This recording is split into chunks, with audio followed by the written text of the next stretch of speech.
ជំរាបសួរក៏ដូចជាសួស្តីពុកម៉ែបងប្អូនទាំងអស់គ្នាថ្ងៃនេះយើងជួបគ្នាទៀតហើយថ្ងៃនេះផងដែរខ្ញុំមកចង់មក review ពីគម្រោងទី1របស់ Boreon Sea Villa ចង់ដឹងថាការរស់នៅរបស់អតិថិជននៅ Boreon Sea Villa គម្រោងទី1យ៉ាងណាហើយក៏ដូចក៏ផ្ទះរបស់ពួកគាត់ស្អាតកម្រិតណាទៅមកជាមួយខ្ញុំទាំងអស់គ្នាប៉ុន្តែមុននឹងឈានចូលទៅដល់ការ review នៅខាងក្នុងគម្រោងចង់បង្ហាញផ្ទះពុកម៉ែបងប្អូនបន្តិចផ្ទះនៅខាងមុខផ្លូវនេះគឺយើងមាន villa 3ផ្ទះពុកម៉ែបងប្អូនឲ្យមើលបានហេតុអីបានខ្ញុំឲ្យមើលពីព្រោះកាត់ដេគ័រផ្ទះរបស់គាត់ស្អាតតែម្ដងពុកម៉ែបងប្អូននេះគាត់ទិញជាប្រភេទផ្ទះដែលសល់ដីចំហៀងធំណានេះគាត់តសយ៉ាបដាក់ដើមឈើដេគ័រផ្ទះស្អាតខ្លាំងមែនតើនោះបងចាប់ទៅផ្ទះខាងនោះមួយទៀតមកនោះនៅវេរ៉ង់ដាអូយស្អាតខ្លាំងហើយសំខាន់ណាផ្ទះនេះម្ចាស់គាត់ទឹមតែចូលនៅទេពុកម៉ែបងប្អូនគាត់ទិញហើយគាត់ចូលនៅភ្លាមតែម្ដងស្អាតណាស់ជាមួយនឹងការដេគ័រផ្ទះរបស់គាត់ណាបងប្អូននៅ Boreon Sea Villa គឺបែបនេះផ្ទះក៏ស្អាតហើយបើថែមការដេគ័របែបនេះទៀតអូយលេចធ្លោតែម្ដងណាពុកម៉ែបងប្អូននេះអតិថិជនខាងនេះគាត់ដេគ័រជាប្រភេទដាំដើមឈើតសយ៉ាប់មុខអីមើលមកផ្ទះអត់សកេសគូសទេហើយស្អាតទៀតតោះឥឡូវកុំឲ្យខាប់ពេលវេលាយូរទៅមើលនៅខាងក្នុងគម្រោងមួយខ្ញុំទាំងអស់គ្នាចាពេលដែលបងប្អូនដើរមកដល់គឺឃើញហើយស្លាក Boreon Sea Villa នេះចាយើងមាន logo ហើយយើងក៏មានប៉ុស្តិ៍សន្តិសុខនៅនេះដែលគាត់យាមការ24ម៉ោងតែម្ដងហើយសំខាន់បើសិនជាពុកម៉ែបងប្អូនមកអត់ដឹងលេខផ្ទះអត់ដឹងផ្លូវលេខប្រមាណទេគាត់អត់ចេះឲ្យយើងចូលទៅងាយណាពុកម៉ែបងប្អូនអញ្ចឹងការពារសុវត្ថិភាពនៅនេះតឹងរឹងខ្លាំងមែនតើចាហើយនៅខាងនេះដែរបងប្អូនឃើញប្លែកឯងព្រោះអត់ដឹងវីឡាតូលត្រូវអត់នេះវីឡាភ្លោះរបស់ Boreon Sea Villa បងអាចមើលបានស្អាតដូចគ្នាស្អាតដូចវីឡាតូលអញ្ចឹងនៅខាងដៃនេះគឺវីឡាតូល Boreon Sea Villa បងអាចមើលបានស្អាតទាំងការដេគ័រនេះអូយស្អាតខ្លាំងមែនតើណាពុកម៉ែបងប្អូនគម្រោងនេះគឺការដេគ័រផ្ទះមួយលេចធ្លោតែម្ដងណាចាស្អាតណាស់ភាគច្រើនអតិថិជនដែលគាត់ទិញនៅក្នុងគម្រោងនេះគាត់ចូលចិត្តដាំដើមឈើដាំផ្កាអញ្ចឹងណាពីព្រោះផ្ទះវីឡាតូស្អាតម្យ៉ាងហើយការដេគ័ររបស់គាត់ស្អាតមួយទៀតលើកកម្ពស់សម្រាប់ផ្ទះតែម្ដងណាពុកម៉ែបងប្អូនចាហើយនៅនេះយើងក៏មានម៉ាតដែរនោះបងប្អូនម៉ាតហើយអតិថិជននៅនេះគាត់បានទិញផ្ទះហើយរបៀបថាសឹងតែគ្រប់គ្នាដែលចូលរស់នៅចា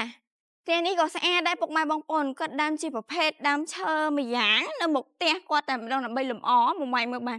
ស្អាតហើយគាត់វាយឥដ្ឋក្រូមកជុំផ្ទះគាត់តែម្ដងនេះអូយស្អាតមែនតែនរុក្ខជាតិបៃតងណា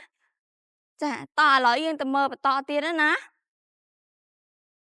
ហើយយើងក៏មានដាក់បង់មួយសម្រាប់នៅលើសួនច្បារដែរបងអាចមើលបានហើយនៅនេះគឺយើងដាំដើមស្វាយ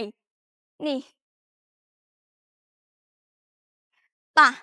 ឥឡូវទៅមើលជួរមួយទៀតចង់ដឹងថាការដេគ័រផ្ទះនៅជួរអតិថិជនមួយទៀតស្អាតកម្រិតណាទៅមើលមួយបងប្អូនទាំងអស់គ្នាតើបងប្អូនឥឡូវយើងមកដល់ជួរ B ហើយចាអូយអតិថិជនក៏ជ្រើសរើសជាប្រភេទថាដាំដើមដូងនៅមុខផ្ទះបែបនេះស្អាតម្យ៉ាងប្លែកតែម្ដងបងប្អូនចានេះបងស្អាតគាត់ដាំដើមឈើអញ្ចឹងដូចបច្ចាក់ជនអញ្ចឹងនៅគម្រោងនេះអតិថិជនភាគច្រើនគាត់ជ្រើសរើសជាប្រភេទផ្កាមកដេគ័រផ្ទះអញ្ចឹងណាចានេះគាត់តសយ៉ាបដើម្បីឲ្យមកលុបផ្ទះអញ្ចឹងណាស្អាតមែនតើស្អាតម្យ៉ាងស្អាតប្លែកតែម្ដងតើបងនេះដើរទៅបន្តទៀតទៅបងចង់ show បងមកផ្ទះដែលអតិថិជនគាត់រៀបលបង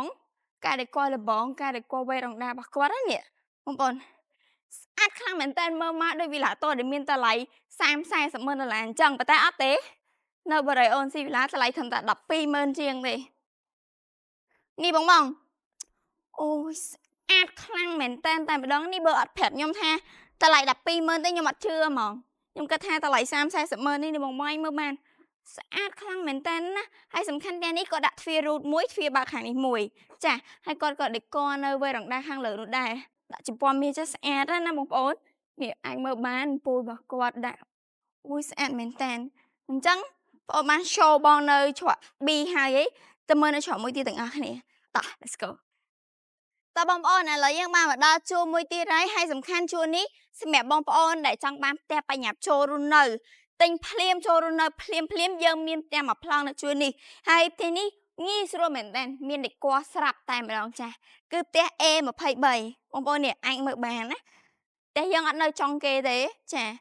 នេះហើយផ្ទះនេះផងដែរមានតែគ័រពេញមួយតួផ្ទះតែម្ដងពុកម៉ែបងប្អូនសំណង់រួច100%មានប្លង់រឹងហើយតម្លៃវិញត្រឹមតែ130000ជាងទេប៉ុន្តែយើងអាចចរចាគ្នាតាមក្រោយទៀតបានអញ្ចឹងបើសិនបើពុកម៉ែបងប្អូនចាប់អារម្មណ៍ណាអាចមកមើលផ្ទះ A23 នេះបានហើយចំពោះទីតាំងល្អនៅក្បែរផ្លូវលបឿនលឿនយ៉ាងនេះទេតោះឥឡូវយើងទៅមើលជួរមួយទៀតទាំងអស់គ្នាពុកម៉ែបងប្អូនតើបងប្អូនឥឡូវយើងបានមកដល់ជួរមួយទៀតហើយឯផ្ទះមួយដោយតែរកដងអញ្ចឹងទេចាតេជន់តសយ៉ាបតសយ៉ាបអញ្ចឹងទៅពាក្យច្រើនបរិយអូនស៊ីវីឡាតេជន់ពាក្យច្រើនគាត់តជាសយ៉ាប់ដើម្បីឲ្យតិចផ្ទះណាព្រោះថានៅនេះយើងអត់ហាមឃាត់ការដេក័រទេបងប្អូនដូរលបងក៏បានដាក់ដែកស្មិតទៅក៏បានដែរដូរវេរ៉ង់ដាក៏បានឆ្នៃផ្ទះតិចតួចក៏បានដែរប៉ុន្តែហាមតែមួយយ៉ាងទេបងប្អូនកុំដូរពណ៌ផ្ទះឬមួយក៏កុំដូរទម្រង់ផ្ទះទាំងអស់ចានេះបងហ្នឹងអតិថិជនភាគច្រើនគាត់ទិញហើយគាត់ដាក់សយ៉ាប់ដាក់ដេគ័រដាក់ដើមឈើម្យ៉ាងទៅណាបងប្អូនឥឡូវជួរនេះក៏ដូចជាជួរមុនដែរឥឡូវយើងទៅមើលជួរមួយទៀតទាំងអស់គ្នាការរស់នៅបរិអូនស៊ីវិឡាស្ងប់ស្ងាត់ណាស់អញ្ចឹងសម្រាប់បងដែលស្រឡាញ់ភាពស្ងប់ស្ងាត់បងអាចជ្រើសរើសរស់នៅបរិអូនស៊ីវិឡាបានព្រោះថានៅនេះសុវត្ថិភាពក៏សុវត្ថិភាពស្ងប់ស្ងាត់ក៏ស្ងប់ស្ងាត់ហើយជាពិសេសរស់នៅសុខសប្បាយតែម្ដងព្រោះថាវីឡាតូគឺយើងទិញមកឯកជនភាពយើងរស់នៅជាលក្ខណៈថាឯកជនភាពអញ្ចឹងណាអត់ជាប់អញ្ចឹងផ្ទះគ្នាញ៉ៃញ៉ៃទេអញ្ចឹងសម្រាប់បងដែលស្រឡាញ់ការរស់នៅបែបហ្នឹងណាមកបរិយអូនស៊ីវីឡាមកពុកម៉ែបងប្អូនអត់ខកបំណងទេចាតោះអូคลิปបងប្អូននេះអួយតែនេះស្អាតណាបងប្អូនតែជនគាត់ទិញឲ្យគាត់តជាជាន់ណានេះបងមួយជាន់ពីរជាន់3ជាន់ចាហើយបើបងចង់បានផ្ទះបែបហ្នឹងណាតើបងទិញនៅខាងចុងគេបងអស់ហើយប្រាប់ខាងបូរីទៅបូរីតជាន់ផ្ទះឲ្យបងហើយតោះអូយខនតាណាចេះបងប្អូនលោកក៏ជាតិបៃតងតែម្ដងណាចាហើយសំខាន់គុណភាពសំណង់បរិយអូនស៊ីវីឡាអែមហ៎បងសំខាន់សំណង់ផ្ទះជុំវិញឥត20មិនមែនឥត10ទេចឹងបងមិនបាច់បារម្ភបកសលេងរំខានអីទេព្រោះយើងមានរហូតដល់ឥត20ហើយទិញរួចណាគុណភាពសំណង់ធានារយៈពេល1ឆ្នាំពេញតែម្ដងចឹងបងមិនបាច់បារម្ភទេតើបងប្អូនឥឡូវយើងបានមកដល់ជួរមួយទៀតហើយជាជួរចុងក្រោយគេណាចាបងឯងមើលបានអុយបងប្អូនតែជនក៏ដាំមានផ្លែមានផ្កាហូបល្មមតែម្ដងភាគច្រើនអតិថិជននៅនេះគាត់ទៅចិត្តឲ្យគាត់ផ្ទះគាត់ទៅចិត្តលេងផ្ទះព្រោះថាផ្ទះរបស់យើងស្អាតមកកម្រិតហើយដូចនិយាយដដែលអញ្ចឹងមើលមកតែជាភ្នែកសាមញ្ញគួរចង់រស់នៅតែម្ដងអត់មុតញ៉ៃញ៉ៃច្រើនទេប៉ុន្តែមើលមកស្អាតដឹងតែស្អាតតែម្ដងហើយបងប្អូនកុំច្រឡំថានោះមិនមែនបោះបរិយអូនស៊ីវីឡាបោះបរិយអូនស៊ីវីឡាប៉ុន្តែដូចបងបញ្ជាក់អញ្ចឹងបើបងចង់បានផ្ទះដែលបងឆ្នៃអញ្ចឹងណាតើតបងទិញផ្ទះចុងគេបងណាបងអាចឆ្នៃកើតតែបើបងទិញផ្ទះកដាលចាអត់អាចឆ្នៃបានទេ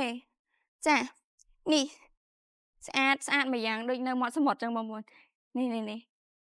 ខាងនេះគាត់ទិញជាប្រភេទផ្ទះដែលមានទំហំដីធំណាចាស្អាតម្យ៉ាងប្លែកតែម្ដងអញ្ចឹងបញ្ជាក់ជូនម្ដងទៀតសម្រាប់បងដែលចង់រស់នៅវីឡាតូបូរ៉េអូនស៊ីវីឡាកម្រងទី1យើងមានមួយផ្ទះកំពុងតែដាក់លក់ហើយលក់ក្នុងតម្លៃសមរម្យល្អខ្លាំងមែនតើហើយបរិយអូនស៊ីវីឡាបងឃើញចាស់បងគិតថាតម្លៃ200000 300000អីអត់ទេបងប្អូន